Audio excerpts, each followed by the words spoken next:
All right, so in the previous video in this series, we just cut that out. A little bit more complicated, time consuming, setting up leads and, arraying and all that.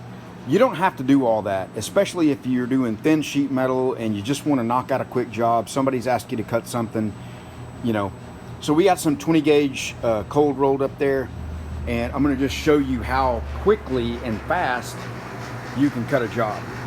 So I'm going to try to do this where you can see the machine in the drawing. I'm going to import the drawing and hit cycle start. That's how fast we're going to do it. So I'm going to go File, Import, DXF. I'm going to pick this one here, and right here I'm going to cycle start.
You saw just how fast that happened.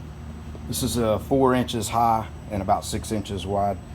And it caught a tip up right there and sort of hesitated on the eye. It also shifted the sheet around because I just didn't have, it needed to be clamped down. It's so thin with all that pressure. I had some weight on it right there, but it actually kind of made the eye cool. I just cut that. One of my buddies had that, and so I thought you'd see that you don't always have to get everything dialed in. If you look at these cuts, there's no evidence of a lead anywhere on any of these features when you have thin material, and there's no reason to sit around and make it perfect. Just open the drawing, let it rip.